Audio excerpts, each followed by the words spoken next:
Pride and Prejudice, Chapter 3. Not all that Mrs. Bennet, however, with the assistance of her 5 daughters, could ask on the subject was sufficient to draw from her husband any satisfactory description of Mr. Bingley. They attacked him in various ways, with barefaced questions, ingenious suppositions, and distant surmises, but he eluded the skill of them all, and they were at last obliged to accept the second-hand intelligence of their neighbour, Lady Lucas. Her report was highly favourable. Sir William had been delighted with him. He was quite young, wonderfully handsome, extremely agreeable, and to the crown the whole, he meant to be at the next assembly with a large party. Nothing could be more delightful.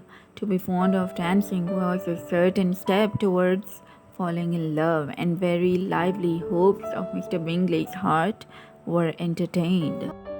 "If I can but see one of my daughters happily settled at Netherfield," said Mrs. Bennet to her husband, "and all the others equally well married, I shall have nothing to wish for."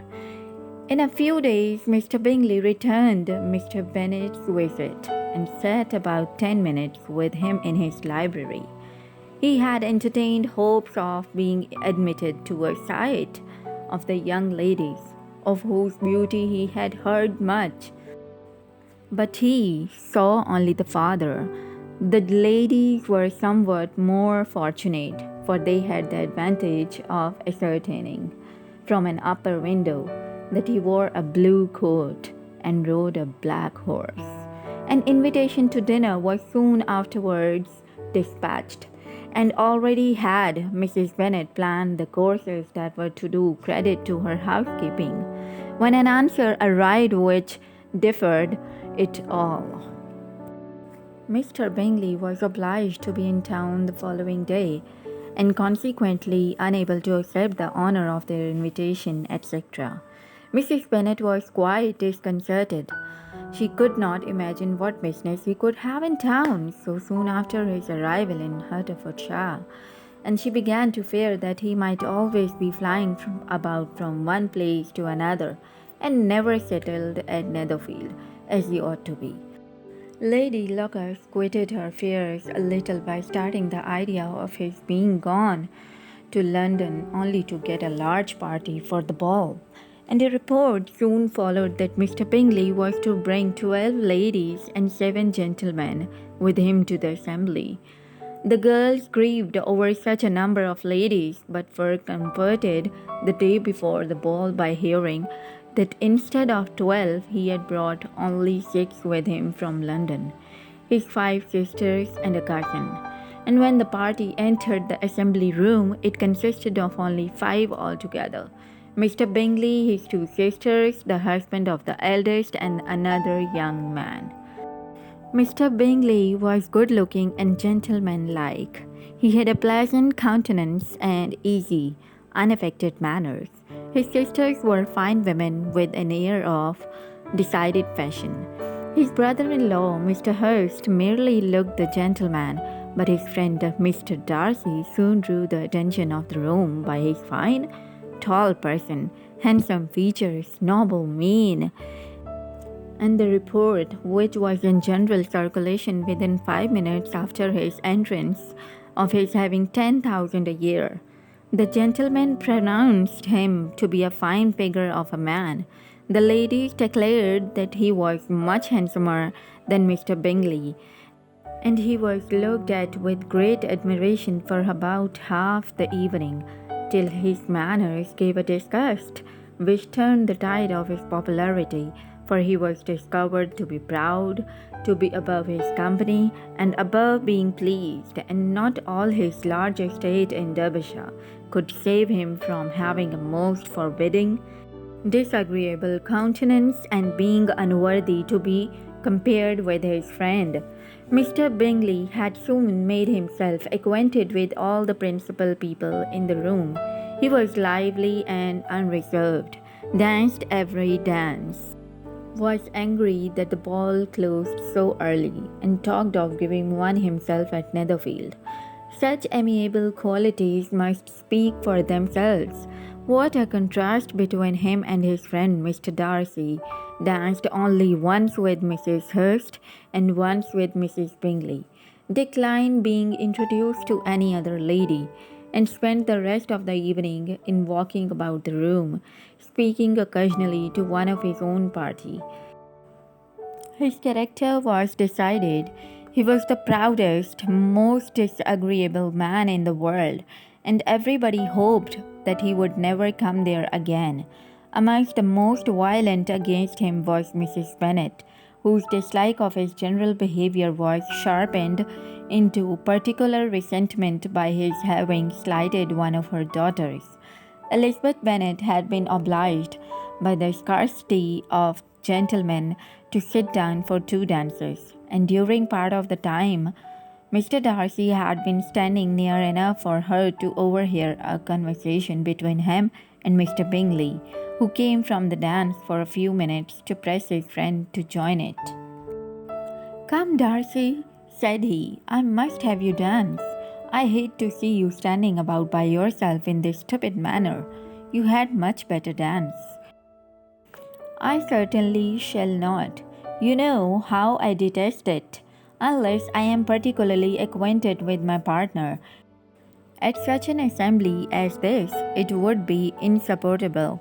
Your sisters are engaged, and there is not another woman in the room whom it would not be a punishment to me to stand up with."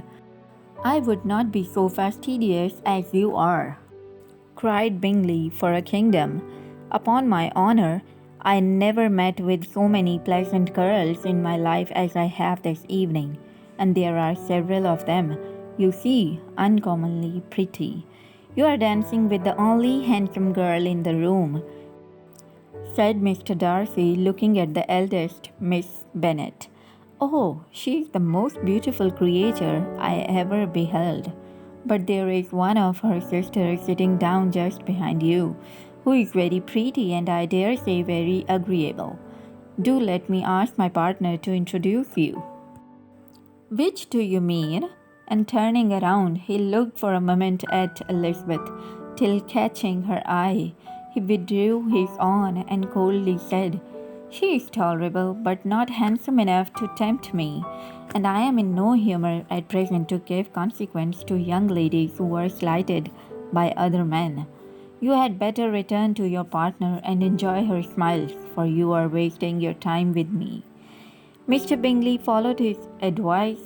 Mr. Darcy walked off, and Elizabeth remained with no very cordial feelings toward him.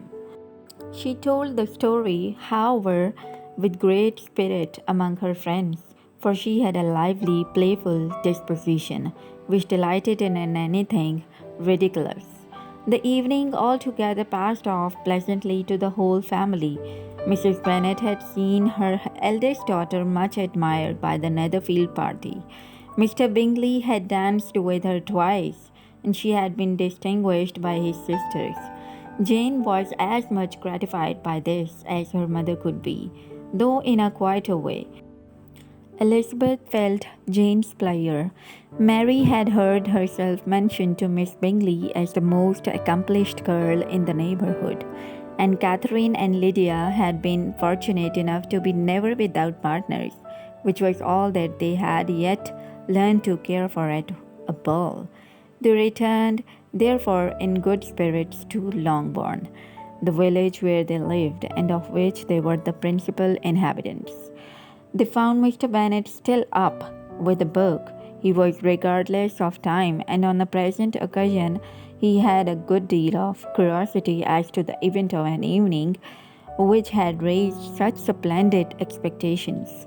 He had rather hoped that all his wife's views on the stranger would be disappointed, but he soon found that he had a very different story to hear.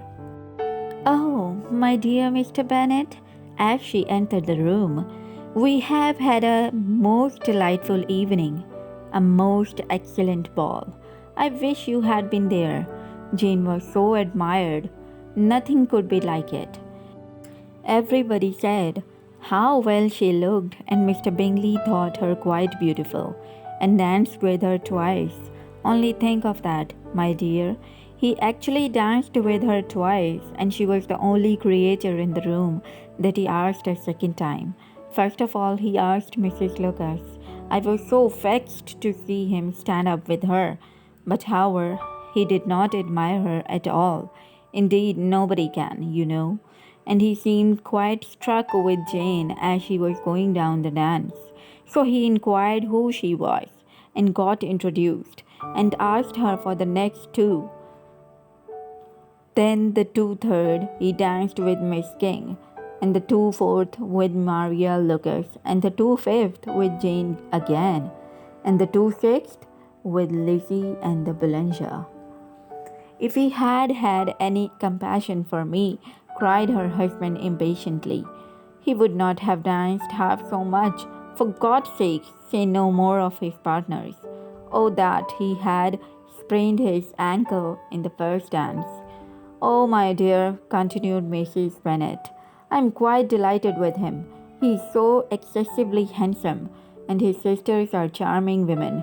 I never in my life saw anything more elegant than their dresses. I dare say the lace upon Mrs. Hurst's gown. Here she was interrupted again. Mr. Bennet protested against any description of finery. She was therefore obliged to seek another branch of the subject, and related, with much bitterness of spirit and some exaggeration, the shocking rudeness of Mr. Darcy. But I can assure you, she added, that Lizzie does not lose much by not suiting his fancy, for he is a most disagreeable, horrid man, not at all worth pleasing, so high and so conceited that there was no enduring him. He walked here and he walked there, fancying himself so very great, not handsome enough to dance with. I wish you had been there, my dear, to have given him one of your set-downs. I quite detest the man.